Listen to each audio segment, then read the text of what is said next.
Graça e paz, meus irmãos, louvado seja Deus.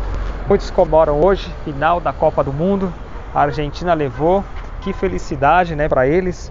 Mas para nós eu quero trazer aqui uma felicidade muito maior, porque nós festejamos junto com o Senhor dos Senhores, aquele que é Deus de Deus, Rei dos Reis, Campeão dos Campeões, Deus de Deus, consubstancial ao Pai, gerado, não criado.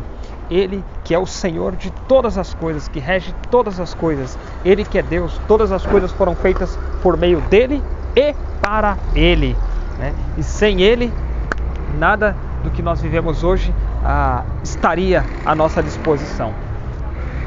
Falo de nosso Senhor Jesus Cristo, verdadeiro Deus, segunda pessoa da Santíssima Trindade, e com alegria no coração que eu falo que esse Senhor, que é Deus, nós temos aí uma consciência, porque Ele nos deu essa consciência, porque de fato Ele é onisciente, e toda ciência é do Senhor. Ele conhece todas as coisas, Ele conhece as alegrias que tem no meu coração, no seu coração, também as tristezas, as tribulações, as incertezas.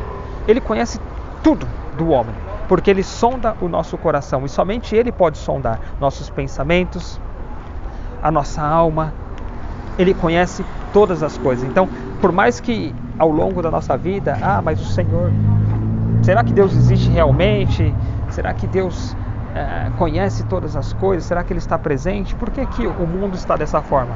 Porque esse Senhor, esse Deus, Ele nos criou a sua imagem e semelhança. O que isso significa? Que Ele nos deu a liberdade de escolha. É claro que Ele já conhece todas as coisas, é claro que Ele sabe de todas as coisas, mas Ele te dá essa liberdade de escolha.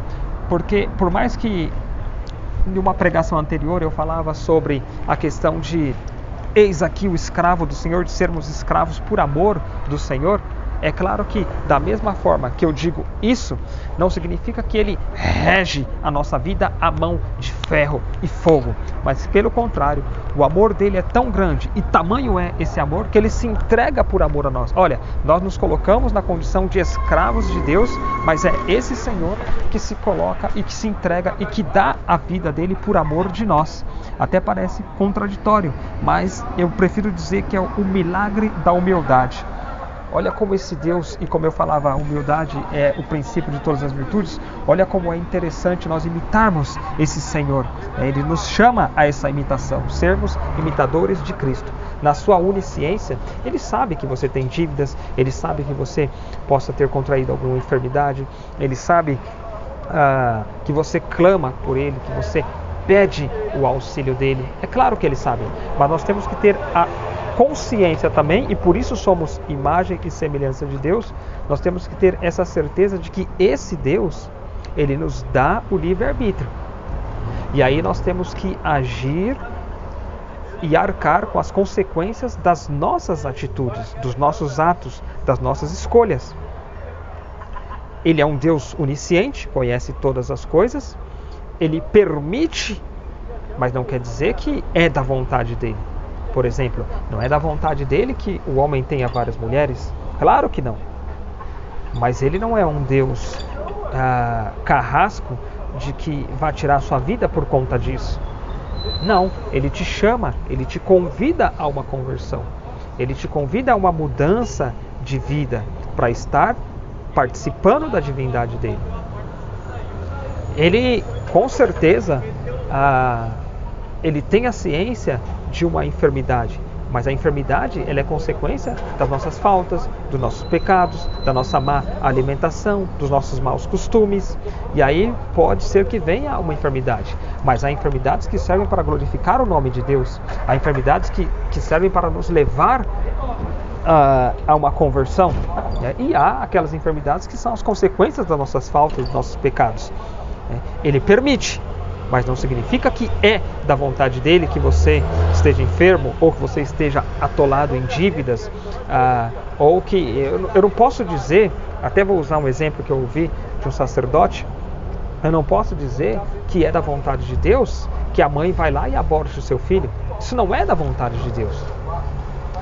É claro que Deus permitiu pela escolha daquela mulher.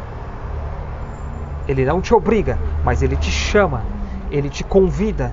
Ele é um Deus de amor. Ele não é um Deus que te priva, mas é um Deus que te dá a liberdade das suas escolhas. Então essa mulher, esse homem também, porque se há uma criança que foi abortada, houve uma mãe e houve um pai. E eles continuam sendo mãe e pai, porém de um filho que eles assassinaram. Isso é um pecado que brada aos céus. O sangue desse inocente brada aos céus. Então o que eu quero colocar com isso? Que Deus, em todo momento, Ele te chama, Ele te convida, porque Ele te ama. Só que você não pode culpar Ele pelas suas escolhas. Mas o convite que eu faço para você hoje é conformar a sua vontade com a vontade dEle. Ele já é onisciente. Existe uma vontade de Deus, e a Sagrada Escritura muito fala sobre isso. Deus nos chama a ser santos, porque Ele próprio é santo. Então nós precisamos viver o quê? Ter uma vida de santidade. Não estou falando em ser santinhos, né, como tantos dizem por aí. Não estou falando em ser perfeitinho, como tantos também dizem que são. Não, nós temos erros, nós temos faltas, nós somos de fato pecadores. Mas nós podemos lutar por uma vida de santidade, almejar a vontade de Deus e alcançar, sim, alcançar o que Deus quer de nós. Sede santos, porque eu sou santo. Esse é o chamado de Deus. E quando na nossa simplicidade, no nosso cotidiano, na nossa vida ordinária, segundo os nossos ofícios, segundo as nossas escolhas, segundo os nossos atos, segundo os nossos afazeres cotidianos, se nós, em tudo que fizermos, buscarmos o amor de Deus, buscarmos fazer pela vontade de Deus. Por exemplo, hoje eu exerço a profissão de motorista, mas se eu exercer essa função visando o amor de Deus e procurando fazer a vontade dele, então certamente eu serei um motorista segundo a vontade de Deus, não serei qualquer motorista. Assim, você que tem uma outra profissão, você que é doméstica, você que é dona do lar, você que estuda dentro da sua faculdade, se você buscar ser um aluno, ou você que dá aulas, buscar ser um professor segundo a vontade de Deus, então você vai formar pessoas de fato na sua vida intelectual, mas também na sua vida espiritual, porque o seu testemunho vai arrastar essas pessoas para Deus. Assim como um pai, uma mãe, e eu falo para bastante pais e mães aqui, se você tiver a sua paternidade ligada à paternidade de Deus, e olha só, Deus Pai te emprestou esse título de pai, para que você de fato possa transmitir para Ele esse amor de pai. Vamos pensar um pouco em José. José foi pai adotivo de Jesus, mas José precisou sair de cena em certo momento da vida de Jesus. Preste bem atenção. Jesus, que é Deus, o Verbo encarnado, o Logos, a Trindade o confiou a José e Maria de Nazaré, e ele passou ali, pelo menos, segundo uma tradição, 27 anos debaixo da autoridade de José e Maria, né, de José no caso. Depois, digamos que 30 anos debaixo da autoridade de Maria, porque foi com 30 anos que ele iniciou a sua vida pública. E por 3 anos ele anuncia o Evangelho. Ele tem a sua vida pública até a sua paixão, a glorificação, a paixão e a morte na cruz, e ele ressuscita no 3º dia. Mas o que eu quero dizer com isso? José, ele saiu de cena antes de Jesus iniciar o seu ministério público. Então, mais ou menos por volta de 20, quando Jesus tinha 27 anos, mais ou menos isso, José, ele falece.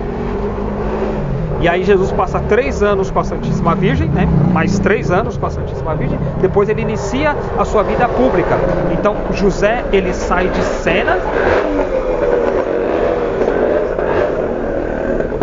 José, ele sai de cena para que as pessoas não confundissem, né, o filho do carpinteiro, porque Jesus anunciava que ele era filho de Deus, e de fato ele é filho de Deus, mas para que não houvesse uma confusão, vamos colocar na realidade de hoje teológica, José sai de cena, e aí Deus Pai de fato é manifestado como no mistério da encarnação, o Filho de Deus, o esperado, a Virgem que conceberia e daria à luz um filho, né, que é Jesus.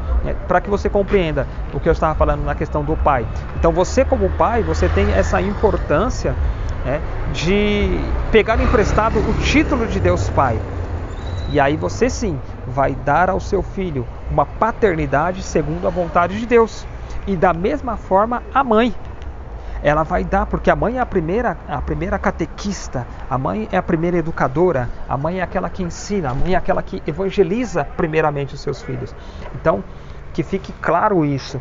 E é bom que o homem valorize a sua esposa, porque ela é a imagem e semelhança de Deus, e a esposa valorize o seu esposo, porque ele é a imagem e semelhança de Deus. Então, o chamado aqui, eu repito, a nossa alegria, a nossa festa no dia de hoje é clamar como o apóstolo João no Evangelho de Apocalipse. Vem, Senhor Jesus. Ele diz, no capítulo 21, versículo 17, a esposa e o Espírito dizem, vem. E eu também digo, vem, Senhor Jesus.